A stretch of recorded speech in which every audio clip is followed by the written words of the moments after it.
আমাদের আজকের রেসিপি মুগ টুপো। টুপো কথাটা অনেকেই হয়তো জানেন না, কিন্তু এটা অনেক পুরনো রেসিপি। মা ঠাকুমা এদের মুগ টুপো রান্নাটা করতে দেখেছি। এটা খেতে খুব ভালো আর হেলদি। যে কোনো বয়সের ছেলে মেয়ে যারা ব্যায়াম করেন বা শারীরিকভাবে দুর্বল, বয়স্ক লোক, সবার জন্যেই খুব উপকারী। আগেকার দিনে বার ব্রতের উপোস থাকলে এটাই খাওয়া হতো। এটা খুব সহজেই তাড়াতাড়ি রান্না হয়ে যায়। এটা শুধুও খাওয়া যেতে পারে আর ভাত রুটির সাথেও খাওয়া যেতে পারে।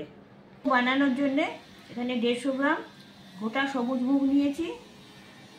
এটা জলে ধুয়ে আমি প্রেসার কুকারে সেদ্ধ করতে দেবো। এই 150 গ্রাম মুগটা 3-4 জন খাবার পক্ষে যথেষ্ট। এটা ধুয়ে এটা প্রেসার কুকারে সেদ্ধ করতে দিচ্ছি। এটা এমনি শুধুও খাওয়া যেতে পারে, তাহলে এটা 2 জনের জন্য যথেষ্ট হবে। পুরো রান্নাটাই প্রেসার কুকারে হবে। এটা যা ডাল দিয়েছি তার থেকে 1 ইঞ্চি উপরে জল দিচ্ছি।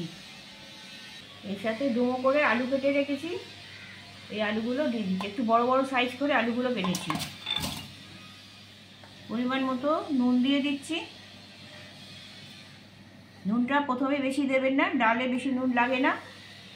পরে একটু চেক করে তারপরে নুনটা মিশিয়ে নেবেন। এতে গোলমরিচটা একটু বেশি করে লাগবে। হাফ ডাস্ট করা গোলমরিচ 1 চা চামচ দিয়ে দিচ্ছি। গোলমরিচটাই এর মেন মশলা। 3টে গোটা কাঁচা লঙ্কা দিয়ে দিচ্ছি, এটা ফ্লেভারের জন্যে। 2 চা চামচ চিনি দিচ্ছি, এটা একটু মিষ্টির উপর হবে। যারা মিষ্টি কম খাবেন তারা আরও কম দেবেন, স্বাদ অনুযায়ী মিষ্টিটা দেবেন। 1 চা চামচ ভালো ঘি দিচ্ছি। আপনারা যদি ঘিটা না দিতে চান তাহলে সাদা তেলও দিয়ে দিতে পারেন। এটা খুব ডালের মতন খুব বেশি ঝোল হবে না, এটা একটু রসার উপর থাকবে, সেইভাবেই আপনারা জলটা দেবেন। এটা 4-5টা মতন সিটি দেবো।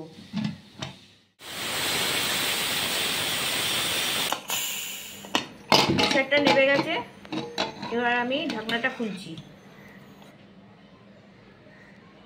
এটা এই রকমই শুকনো শুকনো হবে, জল থাকবে না।